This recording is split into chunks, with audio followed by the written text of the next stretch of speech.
वो कौन सा राज है जिससे कि अयूब शेख अंकल ने अपनी लाइव में जो है पर्दा उठाया? आप भी सुनने के बाद हैरत में रह जाएंगे। अगर आप उस राज को जानना चाहते हैं तो वीडियो को बिना स्किप किए फुल वॉच करें। बात यह है कि सबसे पहले मैं आपको इस चीज से आगाह कर दूं कि उन 15 लाख रुपयों का सिलसिला कहां से चालू हुआ। क्योंकि आप लोग ये सोचते होंगे कि आखिर ये 15 लाख का मैटर क्या है। कोई भी इंसान और फिर एक लेडी एक जेंट्स को वो 15 लाख रुपये किस तरह से दे सकती है। तो ये 15 लाख रुपये हड़पने के लिए मैडम जी की, यानी आप जानते हैं माहिरा अत्तानी की जो है वो एक सोची समझी चाल थी, जिसमें कि रेहाना खान बॉस को फंसाया गया। चाल ये थी कि इन मैडम की मुलाकात मरियम शेख आंटी से अजमेर शरीफ में होती है। वहां पर ये अपना दोस्ती का हाथ बढ़ाती हैं, जैसे कि इन्हें आदत है। पहले तो ये दोस्ती करती हैं, फिर लोगों के घर जाती हैं, फिर वहां खाती पीती हैं और दोस्ती की हद पार कर जाती हैं। फिर वहां पर ऐसा रायता फैलाती हैं, उस रायते को फैलाकर ये वहां से खिसक लेती हैं। फिर ये लोगों को अपने पीछे बोलने के लिए छोड़ देती हैं, और जब लोग इनके पीछे बोलते हैं तो ये कहती हैं कि मैं इस तरह की नहीं हूं, हाय अल्लाह मैंने तो कुछ भी नहीं किया, आप मेरे फेस पे देख रहे हैं, आप लोग मुझे जानते हैं या नहीं। तो इन्होंने इस तरह से पहले इन्होंने अपने उन 15 लाख रुपयों के लिए सीडी जो बनाया तो वो मरियम शेख आंटी को बनाया।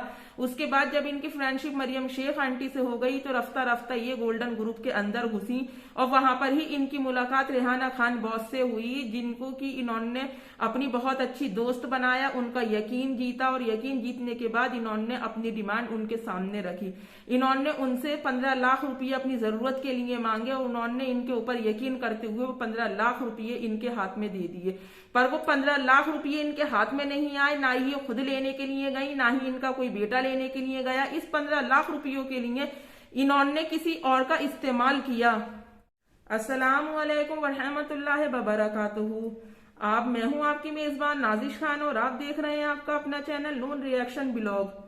जैसे कि मैं आपसे कह रही थी कि उन 15 लाख रुपयों के लिए इन्होंने अपने घर में से किसी को नहीं भेजा, क्योंकि ये ऑलरेडी पहले से जानती थी, कहीं ना कहीं इनके दिल में ये बात थी कि वो 15 लाख रुपये मैं ले तो रही हूं, पर उन 15 लाख रुपयों को रेहाना खान बॉस के मुझे वापस नहीं करना है। उसके लिए यहाँ पर ये इस्तेमाल करती हैं अपने शौहर यानी कि अयूब शेख को।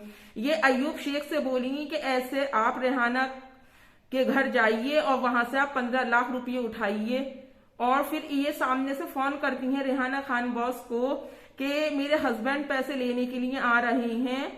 यहाँ भी ये एक पत्ता खेल गई कि अगर मतलब इन्हें फोन करना चाहिए था रेहाना खान बॉस को, पर इन्होंने फोन नहीं किया। अगर ये फोन करती तो कहीं ना कहीं आज इनकी पकड़ हो रही होती। जिस तरह से ये अपने शौहर को फंसाया है, लानत है इनके ऊपर और इनकी सोच के ऊपर।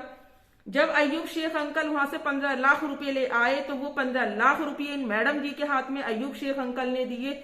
उसके बाद इन 15 लाख रुपये को हाथ में लेकर इनकी लालच की लालसा जो है वो और ज्यादा बढ़ गई। अपने शौहर से बोली कि आपने आज तक भी मेरे लिए कुछ नहीं किया है, देखो फला का आदमी मर्द ये करता है, फला का मर्द ये करता है, फला का मर्द ये करता है।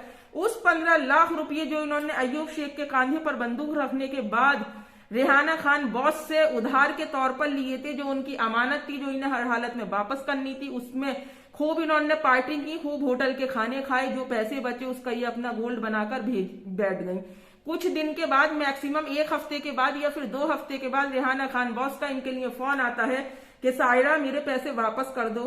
हाय आपा, किसने दिया, कौन लाया आपके पैसे? कि अयूब भाई लेकर गए हैं मेरे पास से। ओ आपा मुझे तो पता नहीं, मेरे तो हाथ में ही लाकर नहीं दिए। देखिए आप इनके ड्रामे की इंतहा।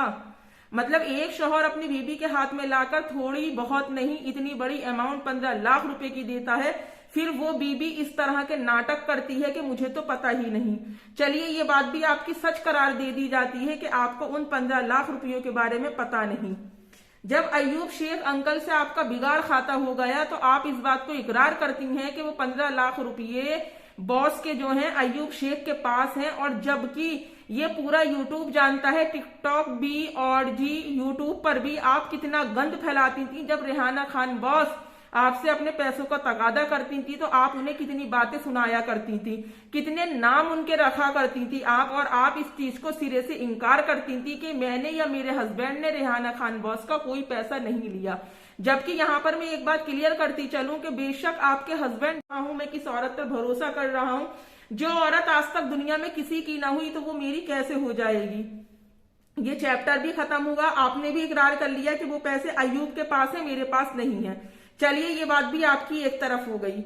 अब जब रेहाना खान बॉस की बेटी ने केस फाइल कर दिया, उस केस फाइल करने में आपके नाम की भी रिपोर्ट हो गई और अय्यूब शेख अंकल के नाम की भी FIR हो गई, तो जब आप अपने लिए जामिन ढूंढ सकती हैं, जब आप अपना जामिन किसी को बना सकती हैं, तो अपने शौहर से इतना प्यार करने वाली औरत, अपने शौहर की मोहब्बत का दम भरने वाली औरत से सिर्फ मेरा एक छोटा सा सवाल है, आज जो शौहर उनका रोजे की हालत में दर दर चौराहे चौराहे भटकते फिर रहे हैं, क्या उन्हें इस रमजान के महीने में ये भी ख्याल नहीं आया कि अल्लाह रब्बुल इज्जत खालिक कायनात ने एक रोजदार का कितना बड़ा अजर रखा है और एक रोजदार की अल्लाह पाक ने क्या इज्जत रखी है, तो इन्हें उनके रोजे का भी तरस नहीं आया और बीच मैदान में उन्हें सिसकने के लिए छोड़ दिया। आज बेचारे अपने जामिन को ढूंढने के लिए, ताकि उन्हें जामिन मिल जाए और वो अपनी जमानत करवा सकें, इस कोर्ट से उस कोर्ट के चक्कर लगा रहे हैं और ये 15,000 रुपये में अपनी जमानत कराकर और 50,000 रुपये एक्स्ट्रा वहां पर भरकर ये खुले आम एक खुले सांड की तरह घूम रही हैं। तो क्या ऐसी औरत कभी किसी की हो सकती है? क्या ऐसी औरत को कभी किसी के हाल पे तरस आ सकता है?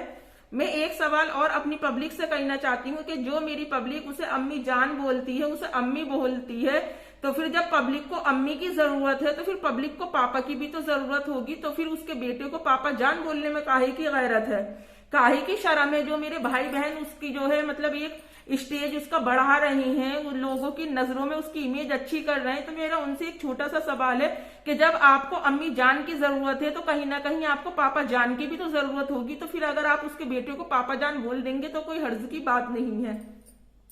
फिर दूसरी बात ये, एक तरफ ये मोहतरमा ये कहती हैं कि ना तो मैंने किसी का 5 रुपये लिया है, ना मैंने किसी का 15 लाख लिया है, ना मैंने किसी का 50 लाख लिया है, क्योंकि ये एक और घोटाला अय्यूब शेख अंकल के साथ 50 लाख रुपये का कर चुकी हैं।